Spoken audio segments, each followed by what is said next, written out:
Buenos días a todos. Feliz cumpleaños a todos.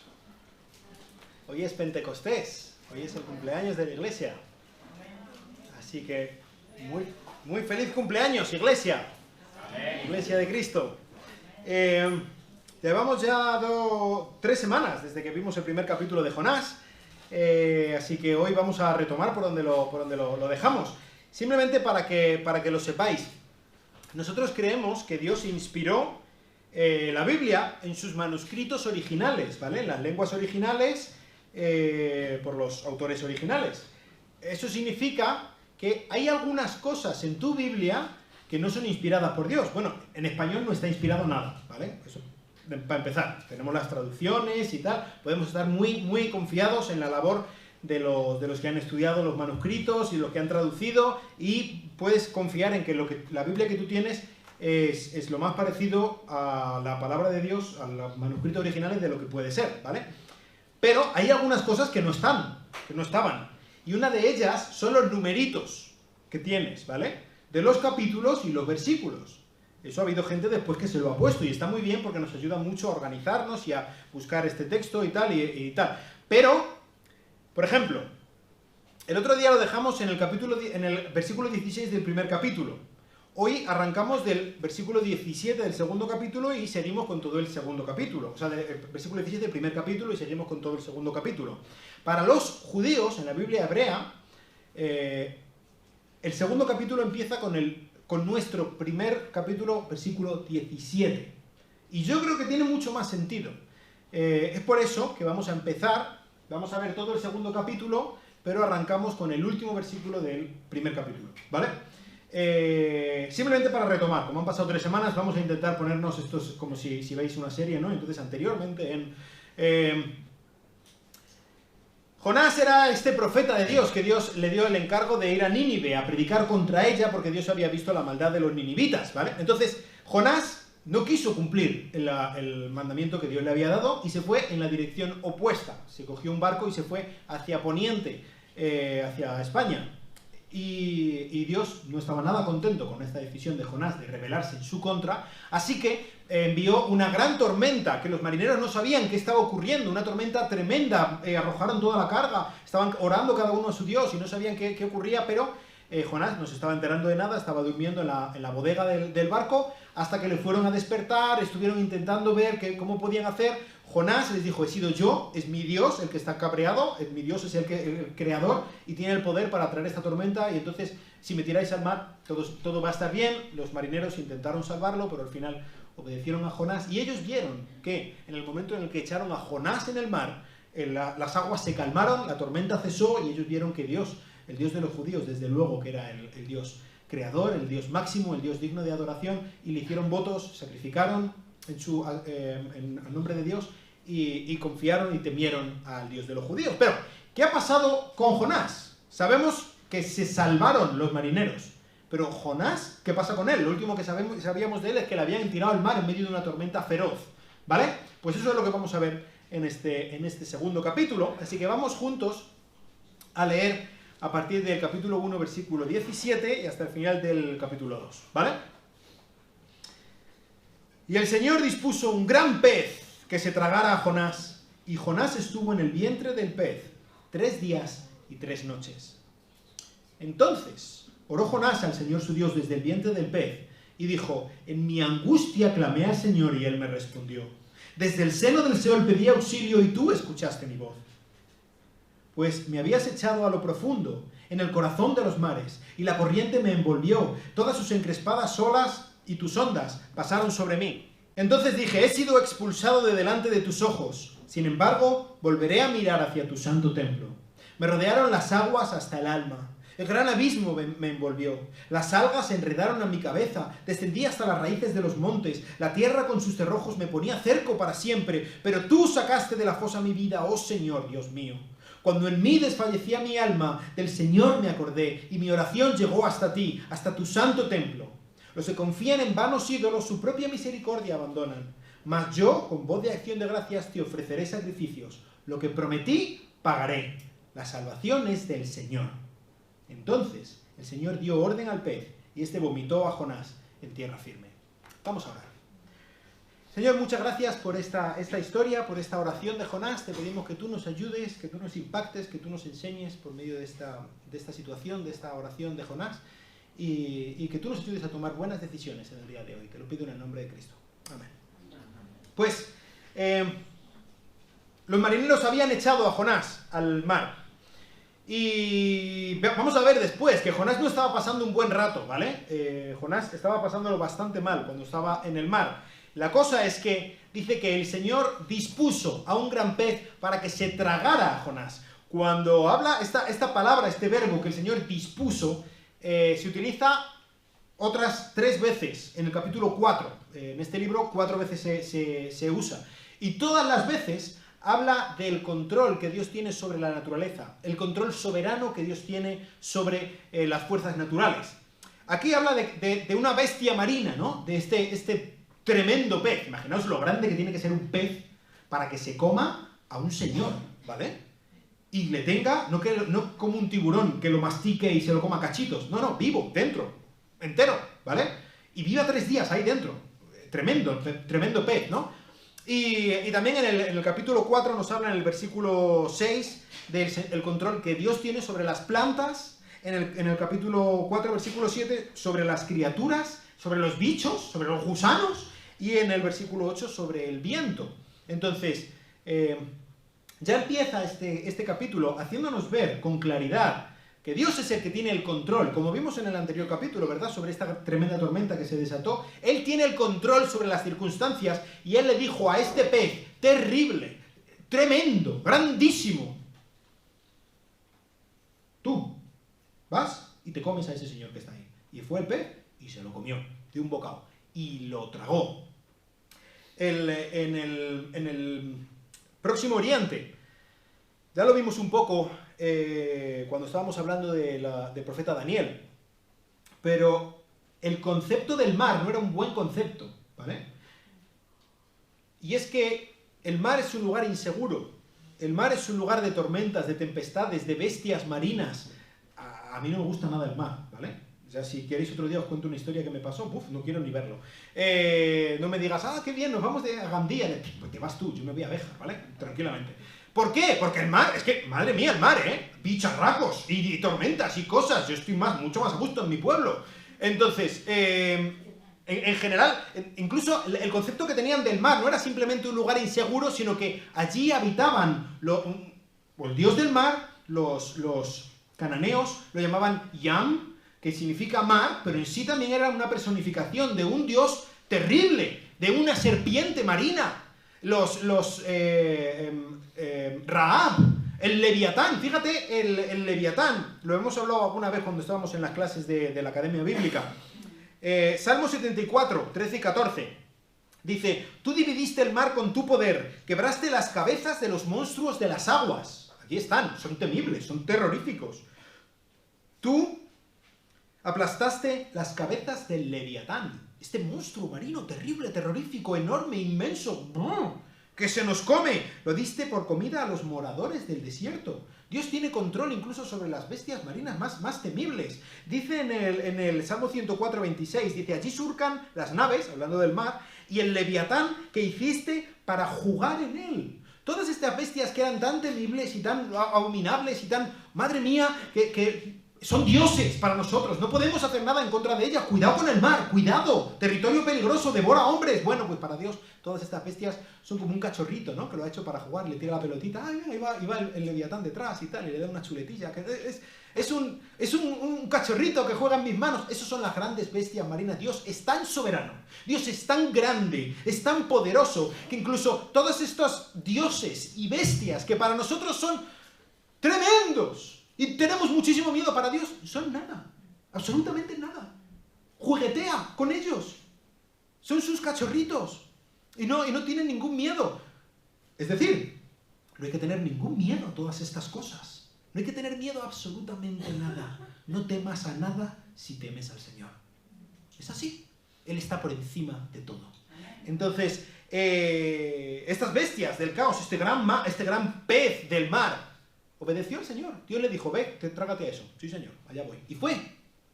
Así de poderoso y así esa es la gran autoridad que tiene nuestro Señor. Y él devoró a Jonás y lo tuvo en su vientre 3 días y 3 noches. Probablemente este sea el versículo más conocido de todo el libro de Jonás, ¿verdad? Jonás no le hizo caso. Entonces, esta es la gran... Esto es lo que recordamos de Jonás, ¿no? Pero lo que vamos a ver hoy es que no es una historia de niños. Esta es una historia que cuidadito, ¿eh? Y la profundidad de los sentimientos y de la agonía y que estaba experimentando Jonás y de la liberación de Dios va mucho más allá de una historia de niños, desde luego. Y Dios envió a este pez que tragó a Jonás y allí estuvo durante 3 días y 3 noches. Y vemos al principio del capítulo 2, el primer versículo, que hay un cambio drástico en Jonás. ¿Os acordáis qué es lo que le decía el capitán del barco a Jonás cuando él estaba dormido allí en la bodega? Tú, muchacho, levántate y ora. ¿No? ¿Qué haces? Levántate y ora a tu Dios, quizá él te oiga. Y Jonás, pues no... que estaban otras cosas, ¿no?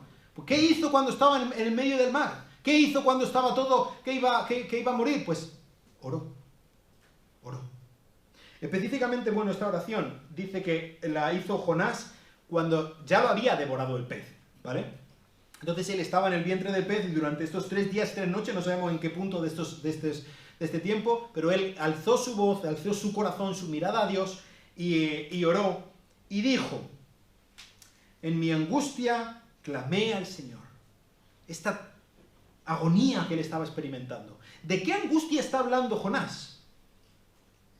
Cuando Jonás está en el vientre del pez, está hablando de esta angustia en pasado. ¿Sabes qué angustia estaba refiriendo él? Y lo vemos claramente en todas las descripciones de esta angustia que da a partir de ahora. Es de cuando él estaba en el mar. La angustia, la terrible situación, es de cuando él estaba en el mar, en medio de la tormenta. Y es lo que él va a explicar. Y fíjate, para los que esto sonará mucho a los que estéis en la academia bíblica, pero aquí hay una rima, un paralelismo. ¿Qué es lo que rima? Lo hemos dicho muchas veces, los hebreos no riman los sonidos como nosotros, sino que riman las ideas, ¿vale? Entonces, ¿qué es lo que rima con angustia? En mi angustia clamé al Señor. ¿Qué es lo que rima? El seno del Seol. El Seol es el reino, es el lugar de los muertos para los judíos, ¿vale? Es como si nosotros dijéramos el infierno o algo por el estilo, ¿vale? O el Hades que decían los griegos, ¿no? Es el lugar donde van los muertos, que ellos piensan que está bajo tierra. Entonces, desde lo más profundo, yo estaba en lo más profundo del mar, allí al lado del reino de los muertos, y allí donde ya viven los muertos. Yo no creo que Jonás muriera, hay algunos que dicen que es que murió, estaba experimentando, de verdad había muerto, pero él se sentía como que ya estaba muerto. Él estaba en lo profundo del mar, y su sentimiento era de tanta angustia que se sentía más muerto que vivo. Cuando estaba allí en el mar, dice el versículo 3, que me habías echado a lo profundo, en el corazón de los mares, allí en lo más profundo del mar. Él sabía que era Dios el que lo había puesto ahí. Esto ha sido un acto deliberado de Dios que me ha echado a lo profundo, en el corazón de los mares. Y dice que la corriente lo envolvió. No sé si alguna vez os ha pasado... que es que el mar es que tiene narices el mar, ¿eh? O sea, a los que os gusta el mar. Pero alguna vez que, si estáis en el mar, en la playa, y vienen estas olas grandes que parece que te meten para abajo, y tú estás intentando subir y te siguen empujando y no puedes subir y te ahogas y te sigue gustando el mar. Pues este es el sentimiento que estaba teniendo Jonás, y que intenta subir, y había corrientes que le estaban empujando hacia abajo. Dice que todas tus encrespadas olas y tus ondas pasaron sobre mí. Fíjate si Jonás tenía bien claro de dónde venía todo esto que dice, todas tus encrespadas olas, todas tus ondas se echaron sobre mí. Dios estaba enviando corrientes y olas y ondas y fuerza, presión de él hacia abajo para que no pudiera subir. Y esta agonía de me estoy ahogando, se está acabando mi aire, intento subir hacia arriba y todavía el mar me sigue echando hacia abajo y hacia abajo y hacia abajo. Quizá intento coger aire y lo que cojo es agua salada que se me mete por todo. ¡Qué agonía!, ¿no? Esto es lo que estaba experimentando Jonás. Y él entendió qué es lo que estaba ocurriendo en su vida. Dice, entonces, versículo 4, dije, he sido expulsado de delante de tus ojos. Literalmente, he sido apartado, he sido desterrado de tu presencia, Señor. Y eso es algo que yo me he ganado a pulso. Tú me diste una orden. Ve a Nínive a predicar contra los ninivitas. Y yo dije, no, Señor. Yo aquí me yergo en un enemigo tuyo.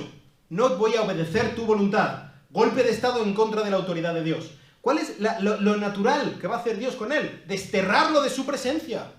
Y ahí donde estaba Jonás, él entendió que lo que estaba experimentando son los efectos de haber sido desterrado de la presencia del Señor.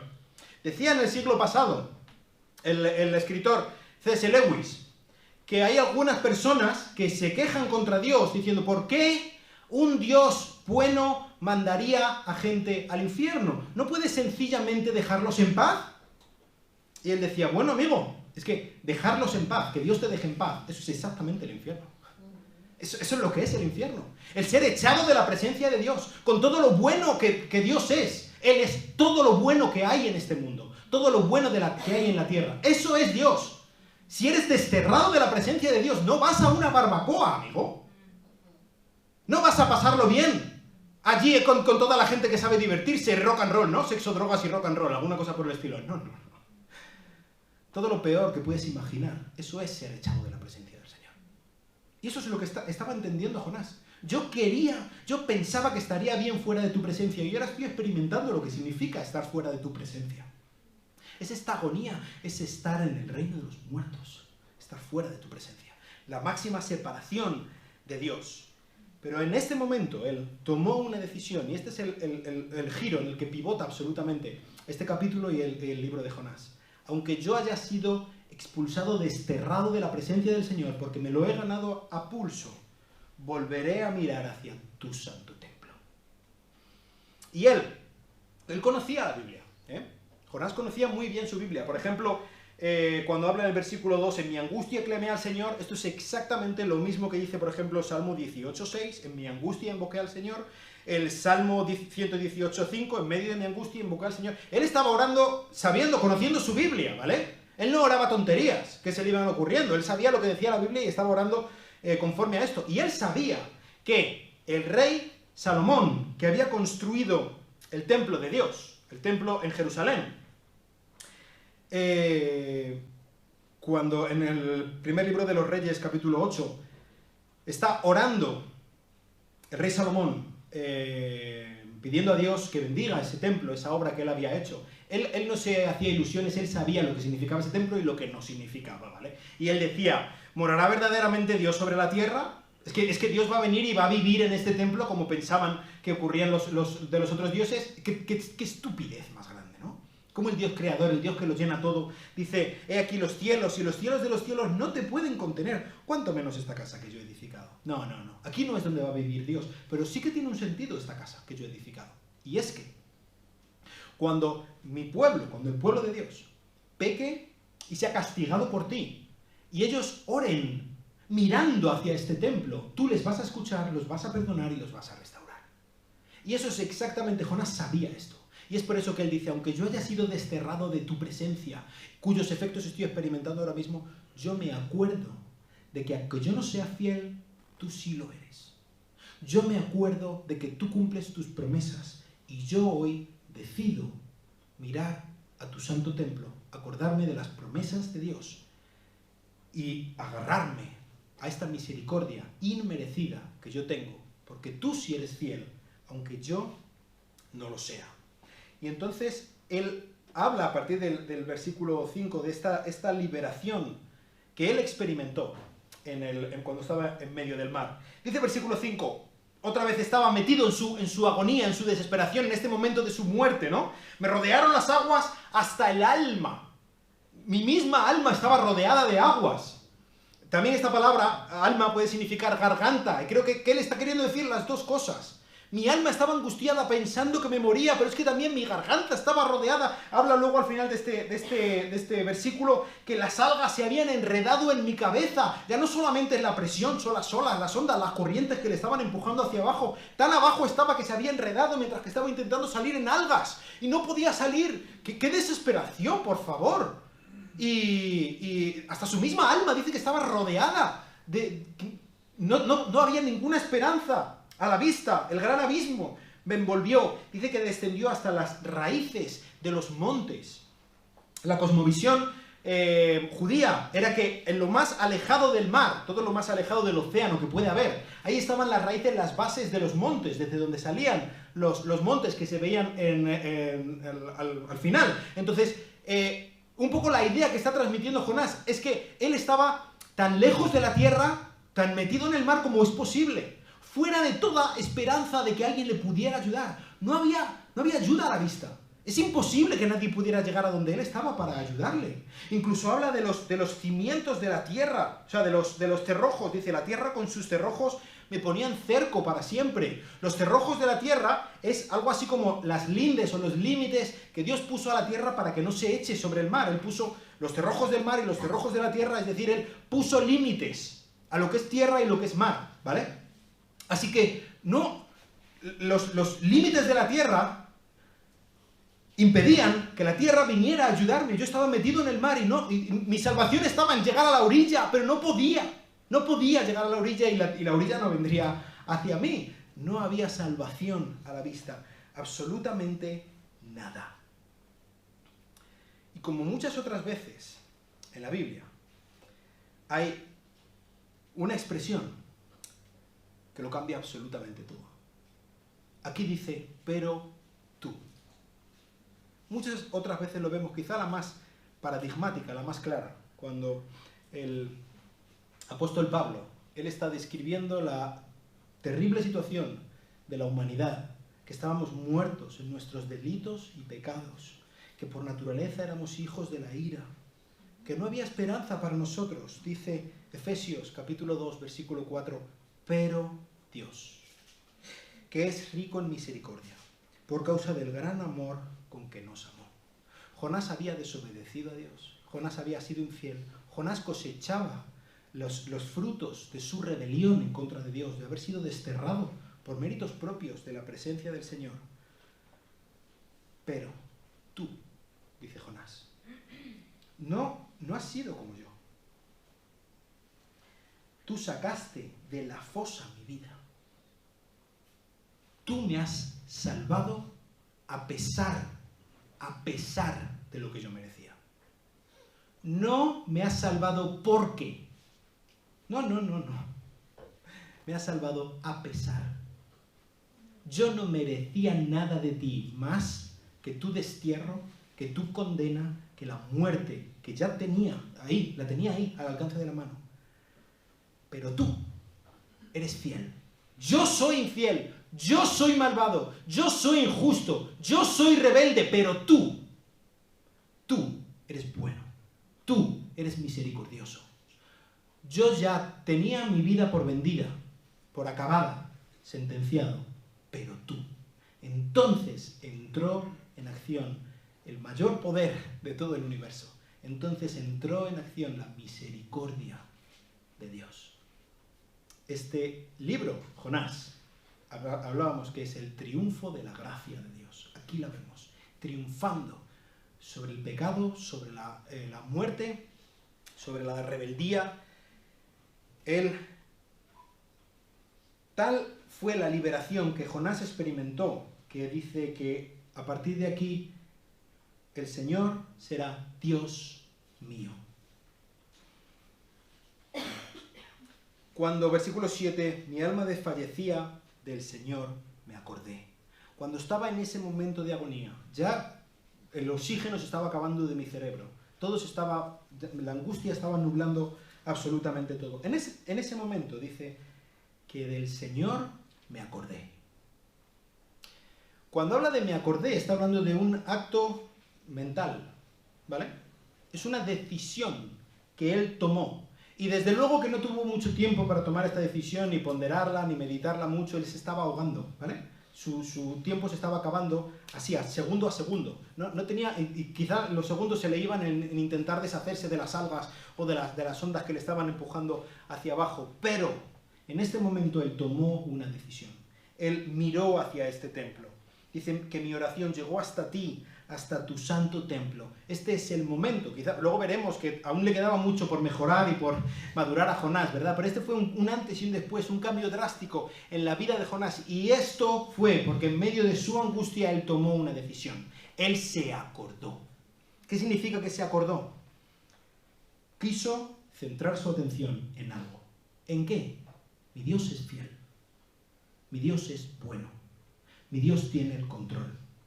Voy a confiar en mi Dios. Y esto lo cambió absolutamente todo.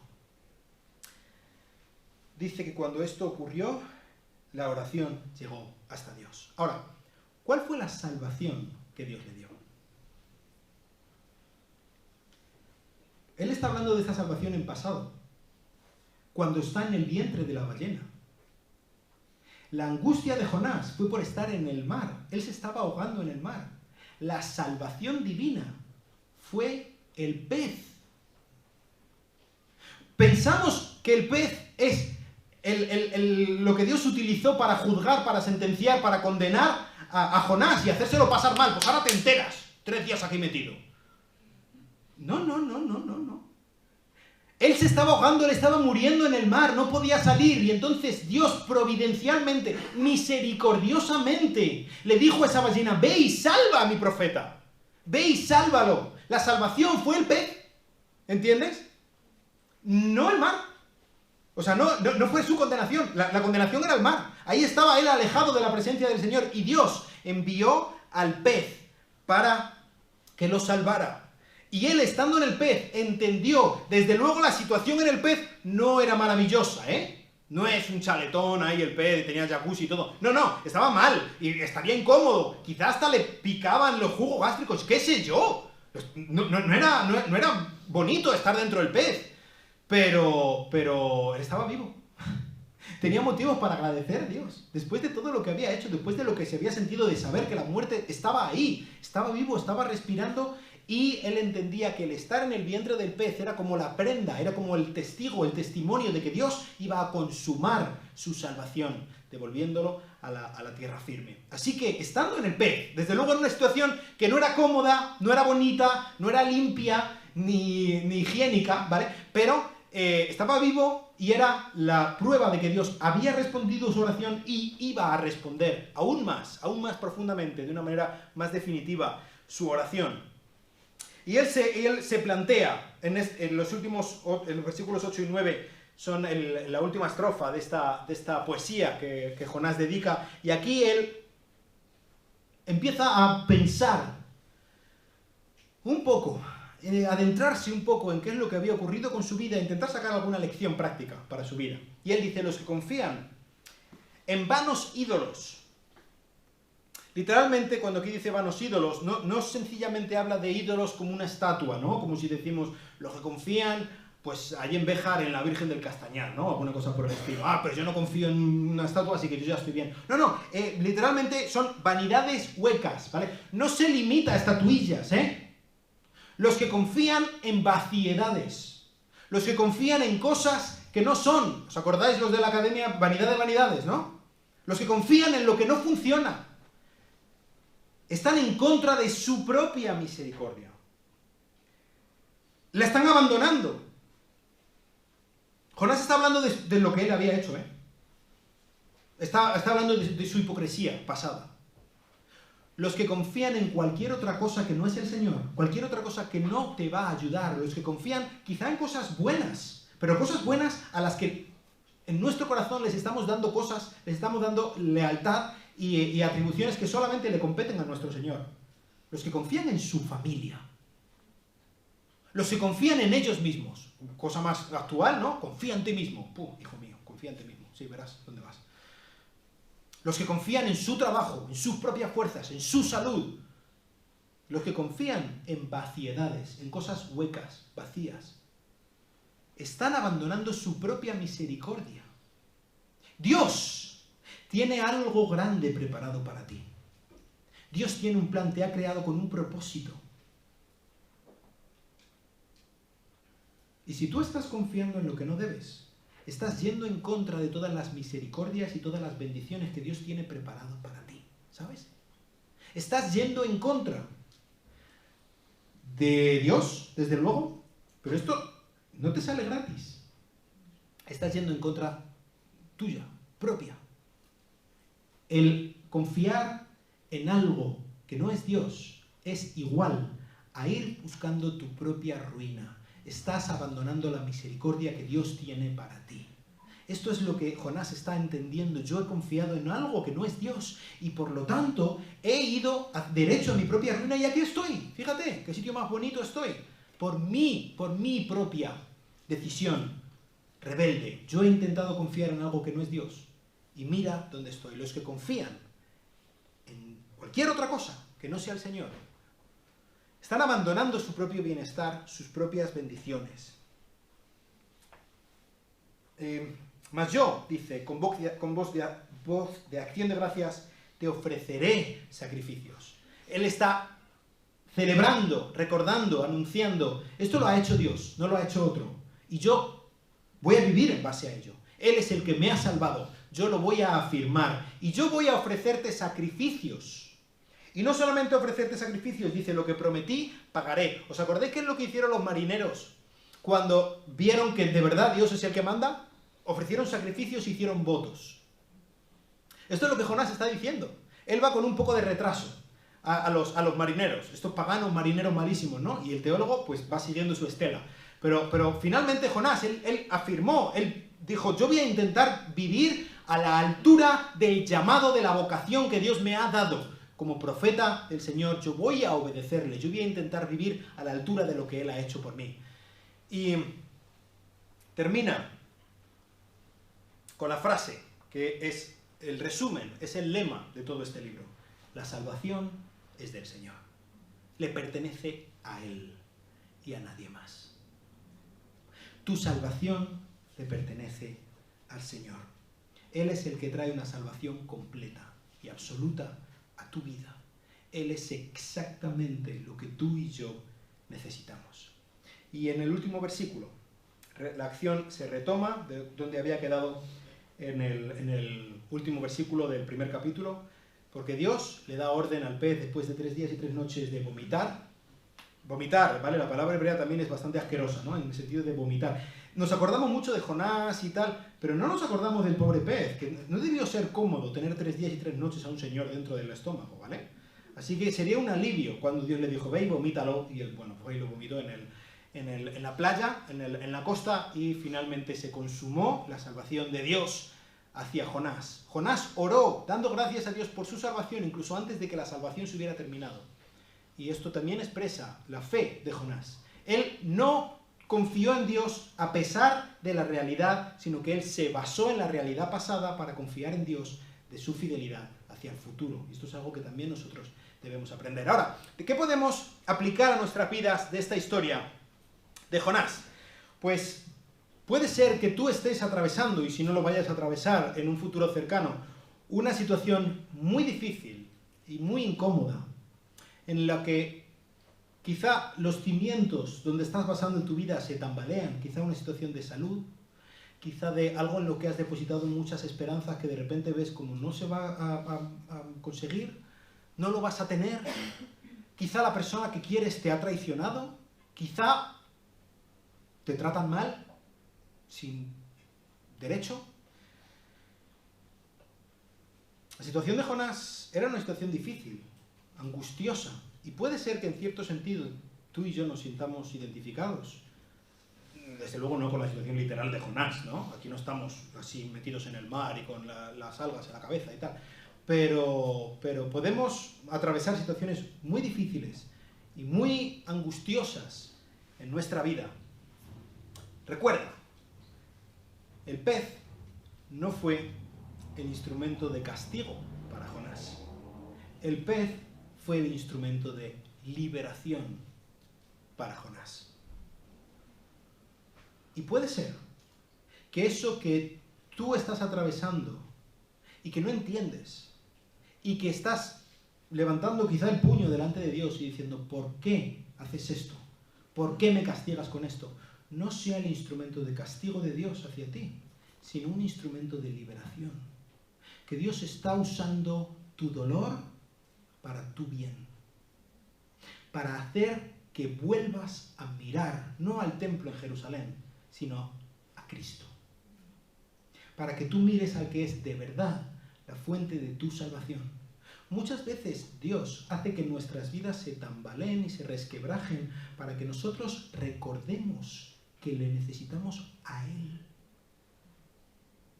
No necesitas tu trabajo, no necesitas tu familia, no necesitas tu salud, no necesitas el apoyo de los demás, no necesitas a tu marido, a tu mujer, a tus hijos.